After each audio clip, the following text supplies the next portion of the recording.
El neoclasicismo fue un movimiento estético y artístico, de los primeros movimientos revolucionarios que sacudieron a toda Europa a partir de mediados del siglo XVIII y hasta el siglo XIX. Surgió como una respuesta a la estética exagerada del barroco, movimiento al que sucedió. El neoclásico no fue solamente una corriente artística, también fue un movimiento social, moral, filosófico e intelectual que estaba ligado a los ideales ilustrados. Este movimiento se podía observar en todo el mundo, pero el estilo se asentó en Francia, principalmente en París, reemplazando a Roma como la nueva capital artística. Se caracterizaba por fundirse con la cultura clásica, razón por la cual todos los artistas del periodo intentaban inspirarse con la arquitectura antigua. Además, el objeto de este tipo de arte era representar los sentimientos y el movimiento, un arte absolutamente pensado y racional, cuyos objetivos eran imitar el arte griego, romano y renacentista. Pese a su gran alusión al pasado, el neoclasicismo rechaza las ideas medievales y todo aquello que estuviera relacionado con el antiguo régimen. Los artistas se enfocaron en mostrar en sus obras una serie de valores a fin de crear una estética que cimentara el nuevo pensamiento. Estos valores eran considerados como racionales y universales. Entre ellos destacan la libertad, el patriotismo, así como el heroísmo. La razón era el valor máximo, un culto para los artistas del neoclásico.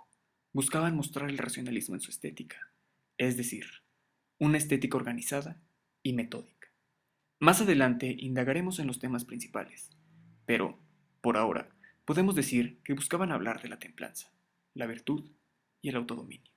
Por lo tanto, se puede concluir que el propósito del neoclasicismo era la educación, a fin de superar la ignorancia, lo que a su vez eliminaría la intolerancia y el dogmatismo. Tanto artistas como escritores creían que a través de sus obras ayudaban a difundir los valores antes mencionados, que serían necesarios para construir una sociedad racional, moral y culta. En este periodo se distinguen dos corrientes. La primera consta de un rechazo a la estética del barroco, intentando buscar la desnudez. Sin embargo, sigue atado a la exaltación del poder, al igual que el barroco. La segunda responde a los postulados ilustrados, funcionalidad, racionalidad, claridad, entre otros. Buscan representar los símbolos de una nueva sociedad. Los temas del neoclasicismo se vinculan con el gran compromiso político. Es innegable que muchas veces estos artistas, así como sus obras, fueron influidos e impulsados por los gobiernos, lo cual conllevó a la generalización en los contenidos y a la pérdida parcial de su impacto en la revolución. El arte neoclásico abordó tópicos como la historia grecolatina, la historia del republicanismo, la Revolución Francesa y la mitología romana. Todo esto en una constante búsqueda entre modelos morales y la exaltación de la virtud. Por otro lado, géneros como el retrato colectivo e individual lograron mantenerse, así como otros temas de menor interés, como lo fue la pintura religiosa cristiana. Para concluir, podemos observar que este periodo se basa en los cánones clásicos. Asimismo, podemos destacar un interés en el equilibrio, la proporción y la simetría. De esta manera, los artistas neoclásicos concibieron un rechazo a la espectacularidad y el exceso decorativo del arte barroco y rococó.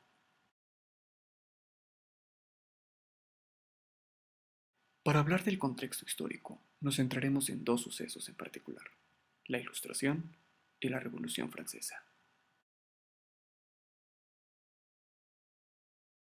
La Ilustración comienza en el siglo XVIII. Sin embargo, sus ideas características inician con el filósofo René Descartes en el siglo XVII, justo cuando éste comienza a postular la razón por encima de todas las cosas. De ahí su frase, pienso, luego existo. Descartes propuso un método científico, así como una nueva manera de ver el mundo centrado en las ciencias. Sus postulados se volverían un detonante para una nueva época llena de cambios. Al comienzo del siglo XVIII, Europa se encontraba sumida en la monarquía, así como el poder hegemónico de la Iglesia. En algunos casos, este poder era absoluto. Tal es el caso de Francia. En otros lugares, estos poderes se encontraban regulados, como es el caso de Inglaterra, con su monarquía parlamentaria. La situación político-social de Francia hizo que esta fuera la cuna de los principales pensadores, así como el lugar donde se originaron la mayoría de los movimientos característicos del siglo de las luces. Descartes fue el primero de una gran serie de pensadores. A él le siguió John Locke, filósofo inglés a quien muchos consideran como el padre de la Ilustración. Locke, en su obra Ensayo sobre el entendimiento humano, establece que el Estado idóneo debería de proteger tres derechos naturales: la vida, la libertad y la propiedad privada. Asimismo, remarca que la humanidad tiene la obligación de defender estos derechos. También propone la creación de una constitución para que sirva como mediador entre el Estado y el pueblo. Locke va mucho más allá de lo que se había pensado e inspira a varios pensadores a proponer ideas y documentos que dispararán eventos que llevarán la transición de la monarquía a la sociedad que tenemos ahora. A continuación, se mencionarán algunos de estos pensadores.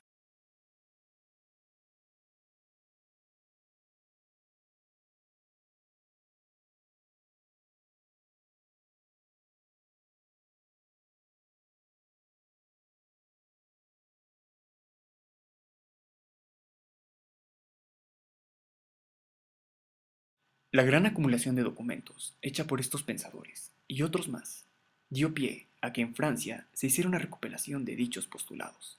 A este compendio se le llamó la enciclopedia. Fue elaborada por Diderot y d'Alembert. La enciclopedia constaba de 35 volúmenes elaborados por 150 colaboradores y pasó a ser el libro más importante y característico de la Ilustración. Gracias a la enciclopedia, se pudieron masificar las ideas burguesas a lo largo de Europa, así como de sus dominios, teniendo fuertes repercusiones, como la independencia de las 13 colonias o la Revolución Francesa. El siglo de las luces no solo trajo las revoluciones burguesas, sino que también permitió un gran avance en la tecnología, lo cual nos llevaría a la revolución industrial. Asimismo, dio pie al nacimiento de un nuevo sistema que buscaba más igualdad. Entró un nuevo Estado que ya no era soberano de la Iglesia, y el mercantilismo fue sustituido por el liberalismo, traído de la mano de Adam Smith. De esta manera, el periodo conocido como la Ilustración fue un punto y aparte en la historia de la humanidad. La Revolución Francesa es quizá el evento más característico, así como el clímax de la Ilustración. Antes, tuvimos la independencia de las 13 colonias, que si bien fue relevante, dicho suceso solo implicó una independencia de la monarquía, mientras que la Revolución Francesa fue el sometimiento de la monarquía. A principios del siglo XVIII, Francia se encontraba bajo el reinado de Luis XVI, quien, siguiendo el ejemplo del Rey Sol, mantenía una monarquía absoluta. Estaba casado con María Antonieta de Austria y mantenía una vida de grandes lujos. Esto no era ajeno a la Casa Real de Francia. Sin embargo, mientras lo hacía, el pueblo de Francia estaba sumido en una economía precaria. La agricultura estaba en crisis y los excesivos gastos militares planteaban una pobre situación económica. Esto provocó un gran descontento social. Sumado a ello, la enciclopedia había ilustrado a los dirigentes de dicho pueblo. Esto detonó una rebeldía nunca antes vista por el Estado. El país se encontraba con varios detonantes. Sin embargo, la chispa de este movimiento fue la actitud impiedosa de María Antonieta y su esposo al responder a las demandas del pueblo. Resultaron completamente inútiles los intentos por parte de Luis XVI de crear una asamblea y llegar a un acuerdo, principalmente porque él no quería ceder poder. Esto lo llevó a él y a su esposa a la guillotina. Sin embargo, no es ahí donde esto termina, ya que a raíz de ahí comenzaron los desacuerdos entre los líderes del conflicto. Esto trajo un periodo de histeria y paranoia denominado como el terror, donde la guillotina tuvo un gran protagonismo. El terror llegó a su fin cuando su principal exponente, Robespierre, tuvo irónicamente el mismo final que Luis XVI y fue guillotinado. Tras esto, se consumó una nueva constitución en 1795 que apoyaba el Parlamento inglés. Dicha constitución fue basada por los planteamientos del pensador que vimos anteriormente, John Locke. La paz no llegaría hasta que un joven general llamado Napoleón Bonaparte, quien había destacado en la guerra con Austria, provocada por la muerte de María Antonieta, llegó al poder, iniciando así un nuevo periodo, con sus propios problemas y consecuencias. Antes de abordar los estilos de pintura, escultura y arquitectura, mencionaré algunos de los eventos que sirvieron de antecedentes a este gran periodo histórico. La gran influencia de ensayos, como los de Winkelmann en su obra Historia del arte en la antigüedad y los de Lessing en su ensayo de estética et la Conte, ambos defienden la superioridad del arte clásico, dándole preponderancia al arte griego, estableciendo que el artista debe sentir inspiración y desear recuperar los valores perdidos del clasicismo a la perfección. Todas las ideas de la Ilustración y sus pensadores se interesaban por las teorías filosóficas del mundo clásico, lo cual tuvo una gran repercusión en el mundo del arte. La creación de academias de bellas artes por parte de los estados ilustrados. En ellas se subrayará el valor normativo de lo clásico. En estas instituciones, los artistas ganarán con conocimientos técnicos. Sin embargo, la individualidad será aplastada totalmente y se inculcará el valor de copiar tal cual el arte clásico.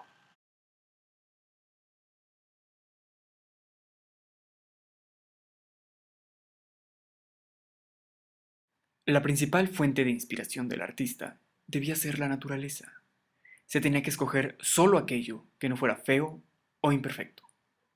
Las obras debían ser realistas e idealizadas. Los personajes debían poseer musculaturas perfectas y proporciones canónicas, similares a las de las esculturas clásicas griegas. De igual manera, los escenarios arquitectónicos debían recrear el pasado, y los paisajes naturales tenían que ser tanto bellos como tranquilos. Enfocándonos en los personajes, estos no debían mostrar sus sentimientos, o si se mostraban, debían ser contenidos y fríos. De vez en cuando, era necesario mostrar pasión. Para ello, los personajes estarían retratados con grandes y exagerados gestos con los brazos y otras extremidades. Se llegaba a ver una ligera gesticulación en los rostros. Sin embargo, la gran mayoría de las veces, estos adoptaban una actitud contenida. Todo esto era con el fin de conservar la belleza ideal, ya que expresiones como el dolor, la angustia y la alegría deforman estos rasgos. Las composiciones eran geométricas y estáticas. Cuando nos enfrentamos a un grupo, distinguimos un movimiento y posiciones sumamente calculados. Todo está enfocado en el motivo principal. Todo acontece en el primer plano. Nada, absolutamente nada, debía distraer al espectador del mensaje, el cual es el fin último de la pintura. Se buscaba una luz clara y fría. Se trataron de evitar ciertas tonalidades, ya que aportarían a la obra una sensualidad que iba en contra a la estética neoclásica. No se renuncia al claroscuro, ya que la luz intensa dirigida permitía aclarar aún más la prioridad compositiva, dejando en penumbra aquello que es secundario. Predomina el dibujo sobre el uso del color. El dibujo es el objetivo prioritario del pintor. Se buscan contornos bien definidos y altos detalles, buscando una semejanza con las esculturas clásicas. Si bien ya establecimos los temas principales del neoclásico, vale la pena resaltar lo siguiente. Contrario al rococó, el neoclasicismo no se centra en las fantasías eróticas, mucho menos en diosas desnudas. El neoclásico busca la virtud, la moralidad o la erosidad. Por lo mismo, dentro de las escenas a representar, se escogían alegorías y se buscaba una intención moralizante en ellas. El neoclasicismo hace ciertas adulteraciones a sus personajes, a fin de que puedan cumplir con las metas ideológicas de este periodo. Tal es el caso de los dioses mitológicos, que ahora se nos son presentados como seres virtuosos, que se alzan imponentes por encima de cualquiera, y que pueden realizar cualquier hazaña y salir victoriosos. En el caso de los personajes históricos, estos se nos presentan como personas ecuánimes, pacientes, sobrias y abnegadas. Son ejemplos morales de conducta a seguir, como es el caso de Sócrates o los Horacios. Son una serie de nuevos estereotipos de la vida moral, alejados de la corrupción, el lujo, el egoísmo y la lujuria, y como siempre, entregados al bien del Estado. Como se mencionó al principio del video, en la pintura también podemos ver el retrato. Estos se muestran muy idealizados, con poses y escenarios sumamente estudiados, que buscan transmitir elegancia, serenidad y poder. Para finalizar, tenemos el paisaje, que si bien es un género menor, No por ello carece de importancia, ya que busca recrear el concepto de naturaleza ideal, y muchas veces sirve de fondo para narraciones o escenas épicas. Gran parte de este arte del paisaje se destina a la reproducción de restos arqueológicos reales.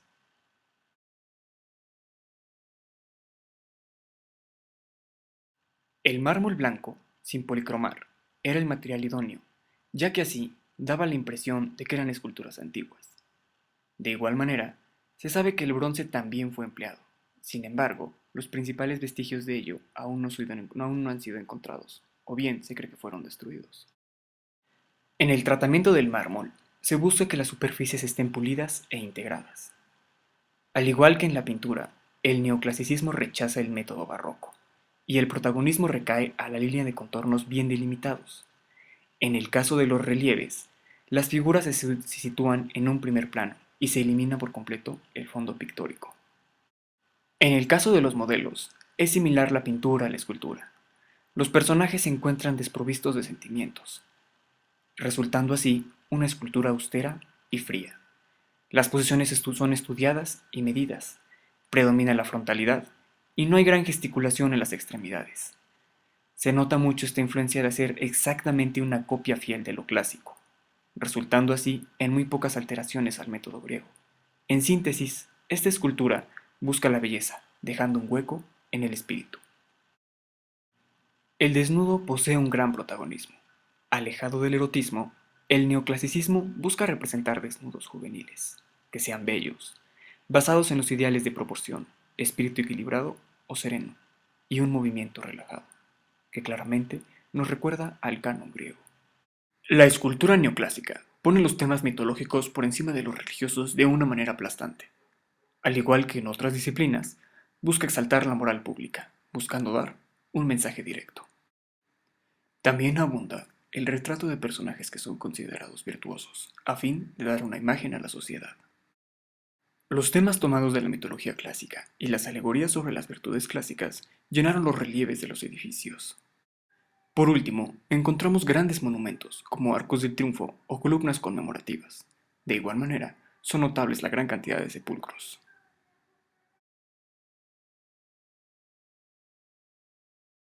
El neoclasicismo desea imitar perfectamente los conceptos estéticos del arte griego, ya que los considera superiores y muchísimo más puros que los del arte romano. En general, al igual que en la escultura, hay muy poca innovación, ya que el neoclasicismo busca ser una copia exacta de la arquitectura griega. Siguiendo el caso de la escultura, el material fundamental será el mármol y la piedra, aunque, posteriormente, algunos arquitectos introducirán nuevos materiales, como es el caso del hierro. En cuanto a los soportes, encontraremos muros, pilares y pilastras. El elemento de soporte principal será la columna. Se recuperarán los órdenes clásicos, pero de entre ellos, el predominante será el dórico, considerado como el orden más puro en el canon griego. De igual manera, encontraremos abundantes arcos de medio punto.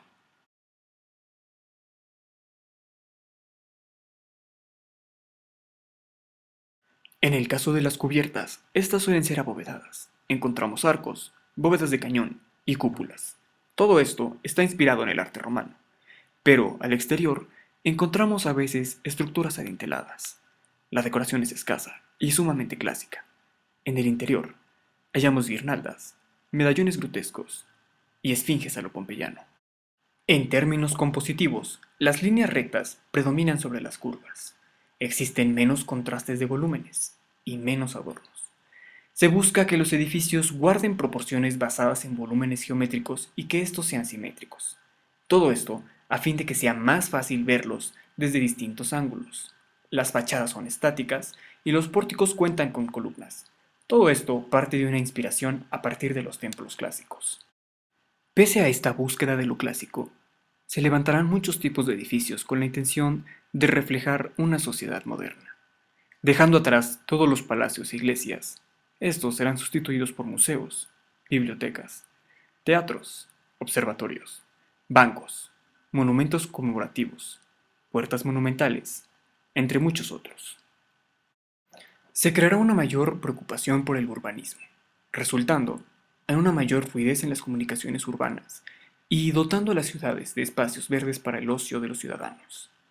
A su vez, se creará una nueva conciencia de la higiene, lo que hará que los enterramientos sean desviados hacia la periferia de las ciudades, impulsando la creación de los cementerios públicos.